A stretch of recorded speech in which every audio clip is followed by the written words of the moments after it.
Mike's on the stage.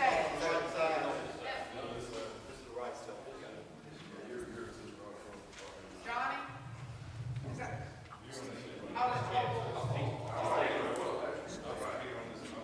Test. Yep. All right, so I have to get it closer.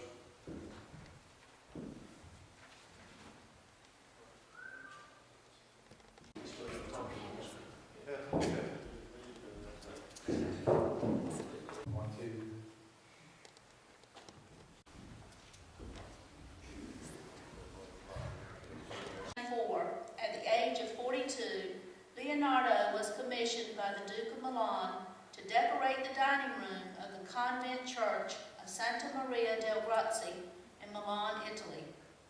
The theme most appropriately chosen for the dining room was the Last Supper. The painting was not intended to depict the Last Supper as it would have happened in first century Palestine, but rather what it would have looked like in 15th century Italy. The actual painting was done with a water-based tempera applied directly to the dry wall. He chose what he felt was the most dramatic moment at the Last Supper. That moment just after Jesus said, "One of you will betray me." Instantly the 12 apostles became men of 12 different moods. In his excitement, Judas overturned the container of salt, while Peter drew his knife. Some stared at the Lord in utter amazement, while others exchanged glances of unbelief. The only composed person was Jesus himself. My name is Nathaniel or Bartholomew. I'm a fisherman. I'm from Cana of Galilee, where Jesus performed his first miracle, changing the water into wine. But it was actually John the Baptist who first introduced me to Jesus when we were in Bethany. And my friend Philip, who said, "We have found the one spoken of by Moses and the prophets, Jesus of Nazareth, son of Joseph."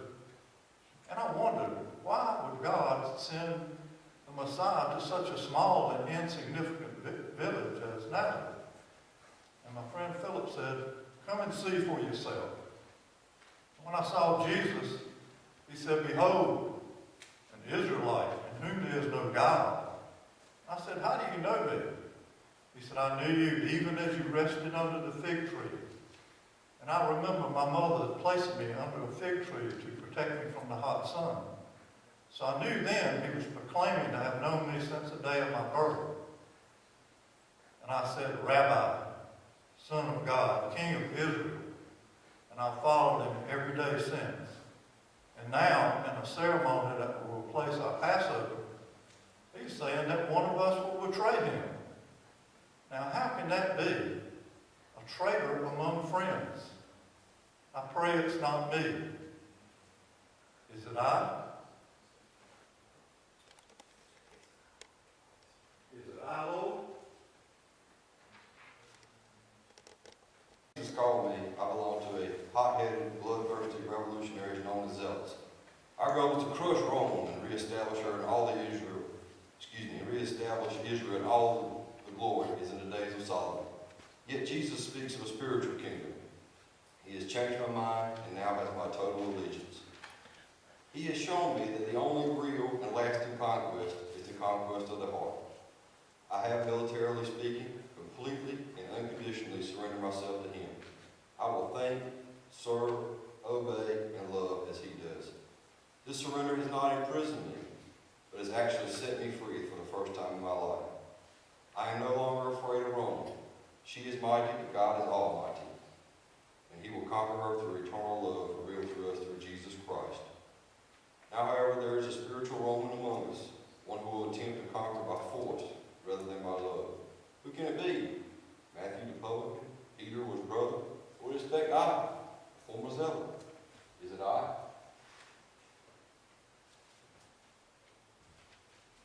Is it I, Lord? Brother John, been following Jesus along with my brother for almost 3 years now. And I'm honored to be considered as one of his 12 special apostles. I've had the opportunity to see many things over the last several months. I watched as Jesus healed Peter's mother-in-law of fever. And I was in the room when he raised Jairus' daughter from death. Now, because of my mother's ambition, I asked Jesus if my brother and I might have the positions on his right and left in the new kingdom. He looked at me and said, "You don't know what you're asking. Can you drink of my cup and be baptized with my baptism?" "We're able," we answered enthusiastically. And he told us that we would indeed drink of his cup and experience his baptism, but that he could not grant us the privilege of being on his left and right in the new kingdom. Now, the others were angry with us for what we'd asked. And that's when Jesus told us that greatness was in being a servant. And he proved that to us by washing our feet before supper. When we were on our way here to Jerusalem, we stopped by a Samaritan village and they rejected Jesus. We were angry and asked him to call down fire from heaven on that village. But he rebuked us and said that wasn't God's way. He told us God's way was a way of love. Now, the one who taught us love is being betrayed by one of the very ones that he loves. Why would anyone do such a thing? Keep thinking deep down in my heart, is it I? Is it I, Lord? I am the brother of Simon Peter. I am not a gifted man, or very ordinary, the same as many as you. The others call me Andrew the Bringer, because I've always been able to bring others to him. As I first brought my brother Peter, and since watched a great change come into his life. I once was able to bring a small boy to Jesus, and then watched Jesus use that boy's lunch of 5 loaves of bread and 2 small fish to feed thousands of hungry people. And just recently, men from Greece came seeking the Lord, and I was able to bring them to him. I guess he chose me to be one of the 12 because he saw value in me where others did not. I have been his friend and companion. I have shared in his triumphs and tragedies. I ask you, could a poor fisherman like myself ask for any more? Betray him? I would certainly hope not. After bringing others to him, is it possible that I could betray him? Is it I? Is it I, Lord? Matthew, like Zacchaeus, I am a tax collector. I am called Levi, or Matthew the publican. Jesus actually changed my name when my character began to change. He called me one day when I was in my tax office. "Follow me," he said. So I did. Later, I was blessed to honor him in my home among his disciples and my friends. When the Pharisees complained that he dined with sinners, Jesus said, "Those who are well have no need for a doctor, but those who are sick," he reminded them that he did not come to call the righteous, but sinners to repentance. Since that day, I have repented and followed him.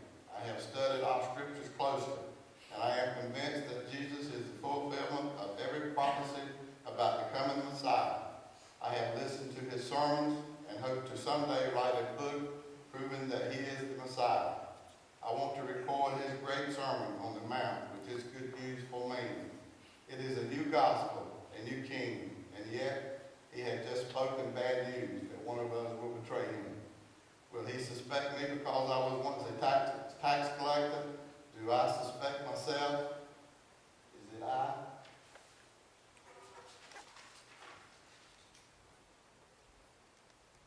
Is it I, Lord? My brother and I were in the boat mending nets with our father Zebedee when Jesus called us to follow him. My name is John. I have since that time learned to genuinely love Jesus, and I am tempted to believe that he is literally God in the flesh. Yet, I dearly love him as a person. disciple. I was there with him on the Mount of Transfiguration. He is called James to me, the sons of thunder. Yet we are not loud men, but quiet, hard workers. We do at times become impatient with those who reject Jesus. Peter and I made the arrangements for this Passover celebration tonight because we've always been among his inner circle. I have been with him when he spoke many wonderful words about the love of God and everlasting life. Someday I want to write these things down so that everyone, all of mankind, might read of him and believe that he is the Son of God. Yet, he has just said that one of us is a betrayer. I cannot believe it. Yet it must be true because he said it. Who could it be?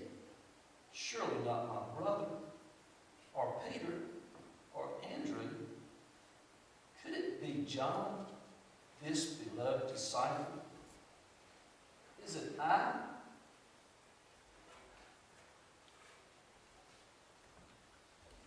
Is it I, Lord?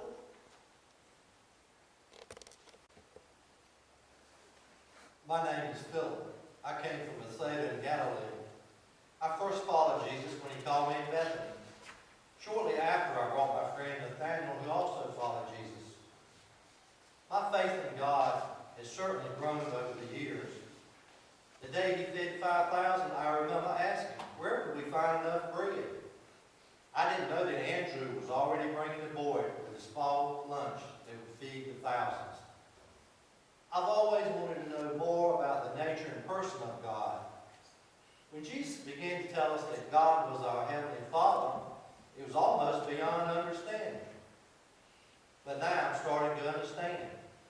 In fact, I can almost say that to see Jesus is to see the Father. Everything that one wants in the Father, I find in Jesus. I believe I have seen God in the flesh. But now he shocks us by claiming there's a traitor among us. Doesn't the traitor know that to betray Jesus is to betray God? Who can this traitor be? Surely not Philip. Is it I? Is it I, Lord?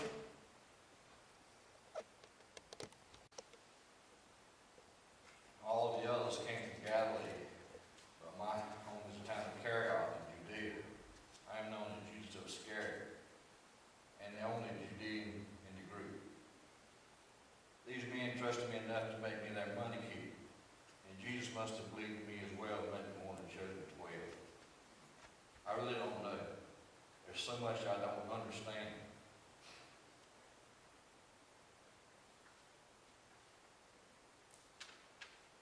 Some have accused me of stealing from these funds and said that Jesus' teaching of the love of money were aimed at me. I saw him look suspiciously at me when Jesus said that I choose you 12 and one of you is the devil. I admit I did complain when Mary washed his feet with that expensive perfume. I still think it was a waste of money. I believe in Jesus, but I am tired of waiting on him to make the move and assert himself as the Messiah. All he speaks of is love. Well, we need action, so I've taken it upon myself to force his hand, and it wasn't 40 or 30 pieces of silver. He hints that he knows what I've done only a moment ago as we were dipping our bread. But I have my reasons. My soul isn't black as some of you may think, nor is yours so white. What would you do if you were in my place, or in his? Should I just ignore his comments, or like the others, piously and self-righteously ask myself, is it I?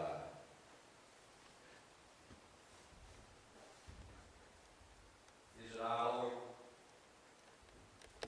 Thaddeus, an apostle of Jesus.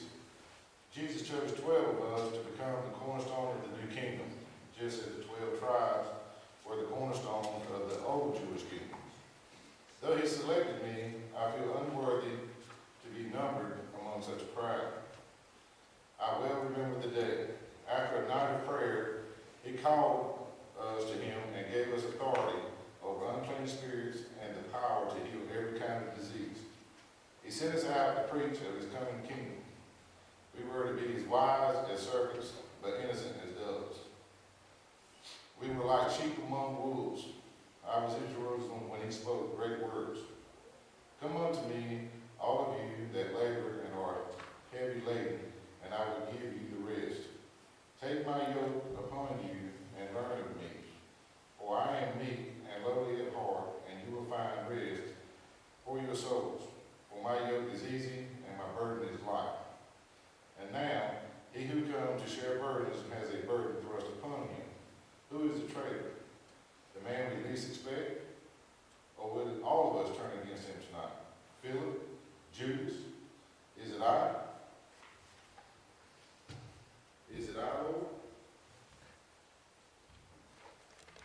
I am James, known as James the Less, because I am being smaller than other men of the same name.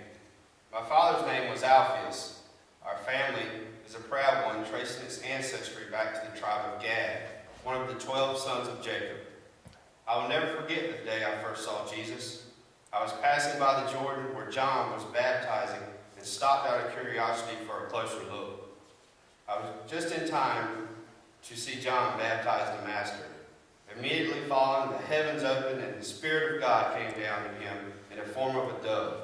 And then a booming voice spoke out, "This is my beloved Son, in whom I am well pleased."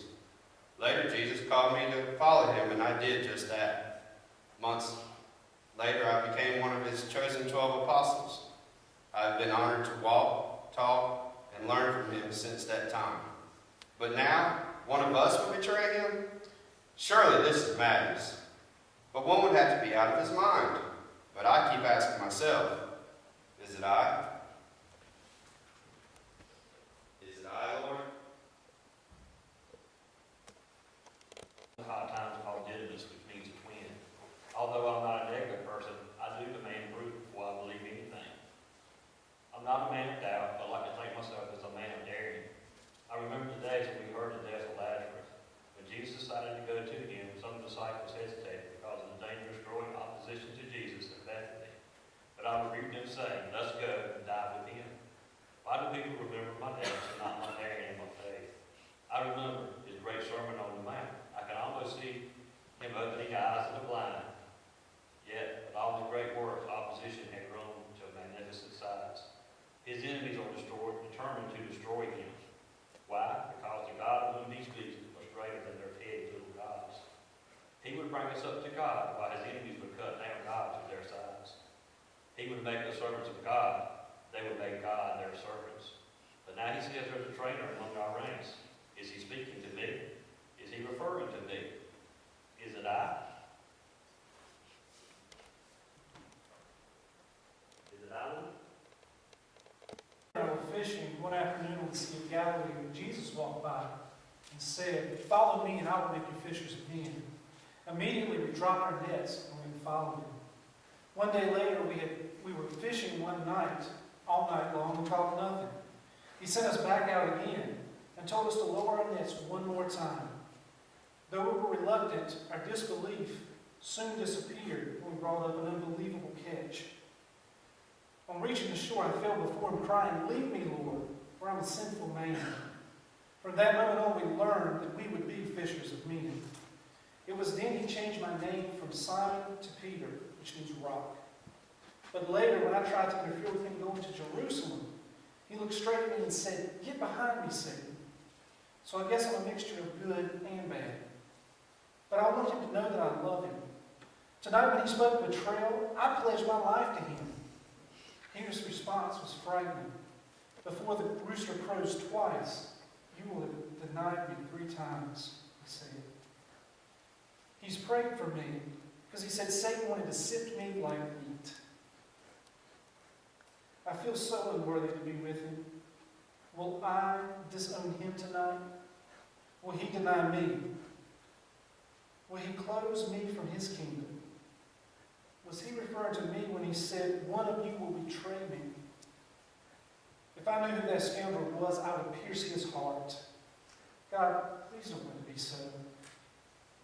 Yet I keep wondering I'm worrying is an eye. Is an eye. Jesus was reclining at the table with the 12.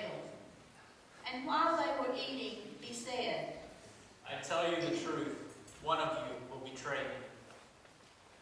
They were very sad and began to say to him, one after the other, Surely not I, Lord. Jesus replied, The one who has dipped his hand into the bowl with me will betray me. The Son of Man will go on as it is written about him, but woe unto that man who betrays the Son of Man. It would be better for him if he had never been born. Then Judas, the one who would betray him, said, Surely not I, Lord.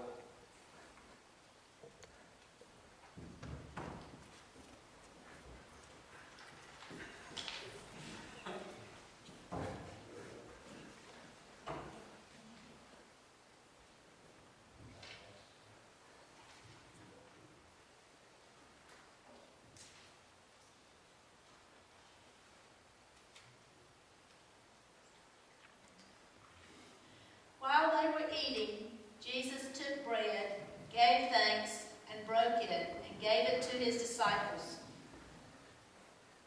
Take, eat. This is my body. Then he took the cup, gave thanks, and offered it to them. This cup is the new covenant in my blood. Drink from it, all of you. I tell you the truth, I will not drink of the fruit of the vine again until I drink it anew with you in my Father's kingdom.